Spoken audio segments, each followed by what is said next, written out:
ইঁদুরের বিষ্ঠার উপর খাদ্যদ্রব্য সংরক্ষণ এবং প্যাকেটজাত খাদ্যপণ্যে অনিয়মসহ অপরিচ্ছন্ন পরিবেশে খাবার তৈরির জন্য হাসান বেকারিকে ৮০,০০০ টাকার জরিমানা করা হয়েছে। জাতীয় ভোক্তা অধিকার সংরক্ষণ অধিদপ্তরের অভিযানে চান্দগাঁও এলাকায় এসব গুরুতর ঝুঁকিপূর্ণ অনিয়ম ধরা পড়ে। মডার্ন হাসান বেকারি, এখানে আমরা এসে যেটা দেখতে পেলাম, যেটা কিছুটা হতাশজনক। আমরা দেখতে পেয়েছি ওনারা মোরগজাত যে বিস্কিট ওটা রেখেছে প্রথমত ইঁদুরের বিষটা আছে এমন একটা পরিবেশে।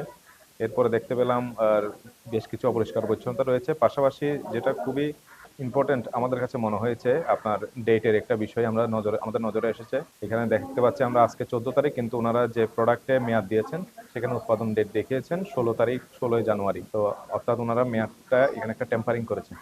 আমরা এসব বিষয়ে আমলে নিয়ে ওনাদেরকে ৮০,০০০ টাকা জরিমানা করেছি সতর্কতামূলক। ভবিষ্যতে আমরা আর এই নজরদারিতে রাখবো এই প্রতিষ্ঠানটা। আমরা যদি আইনের ব্যত্যয় পাই, আমরা আইনানুগ কঠোরভাবে ব্যবস্থা নিব। একই অভিযানে অপরিচ্ছন্ন ও অস্বাস্থ্যকর পরিবেশে খাদ্য প্রস্তুত ও সংরক্ষণের দায়ে আল হাসান বেকারি অ্যান্ড কনফেকশনারিকে ২০,০০০ টাকা জরিমানা করা হয়। Tafim Alamgir, CTG post, Chittagong.